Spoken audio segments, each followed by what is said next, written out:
wish tungeishi kwa peace and love, that everyone would have a decent life.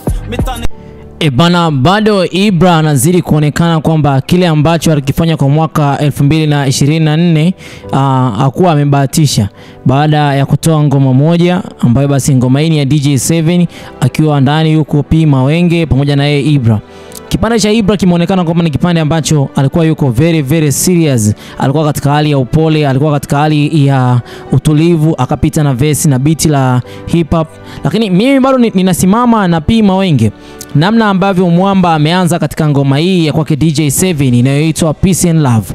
Bana, Ibra tumezoea akiwa anafanya vizuri, ila P Mawenge ni mtu anatakiwa angaliwe naye sana katika beat hii. Naweza nikasema kwamba chemistry ambayo ameitengeneza DJ7 kati ya Ibra pamoja na P Mawenge ni moja kati ya chemistry moja kali sana. Aliyetengeneza beat, aliyekuja kuwapangilia vijana hao waanze mwanzo, aanze P Mawenge alafu Ibra ingia katika chorus. Bana, ni moja kati ya chemistry moja kali sana kwa upande wangu, mimi naliona hivyo.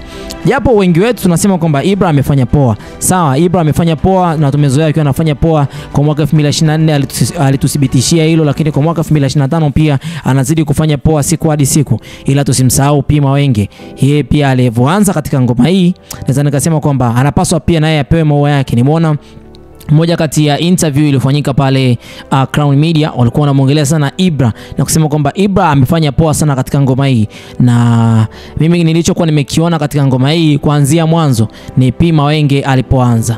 Yani P Mawenge alipoanza mpaka Ibra anakuja kuingia, ngoma iko katika arrangement nzuri sana. Kwa hiyo maua yake pia P Mawenge, naweza nikasema mimi kwa upande wangu nikasema P Mawenge apewe maua yake, na simama na P Mawenge. Ibra anapewa maua yake, ila pia DJ7 naye apewe maua yake kwa kukutanisha vijana hao watatu wote kwa pamoja wapewe maua yao. Ngoma mpaka kwa hivi sasa ina siku 4 katika mtandao wa YouTube, yani video yake ambayo basi imetoka sasa hivi kwa muda huu ina siku 4 na ina watazamaji 152,000 tu mpaka kwa hivi sasa.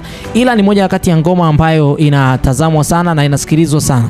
Kikubwa zaidi ambacho nimekipenda katika ngoma hii ni namna ambavyo wenyewe binafsi walikuwa katika mpangilio mzuri na challenges zimefanyika mpaka vijana wengine wameamua kabisa kushoot video.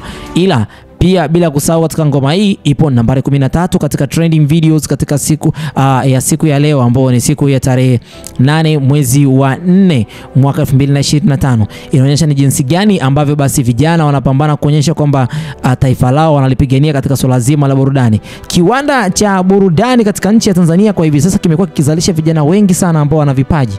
Ila kwa upande wa Ibra pamoja na P Mawenge kwa mwaka 2025 kupitia ngoma hii ya kwake DJ7 wanazidi kukamata chati pale. Ibra mwaka 2024 alifanya vizuri, ila mwaka 2025 anazidi tena kudhibitisha kile ambacho alikuwa amekifanya kwa mwaka 2024.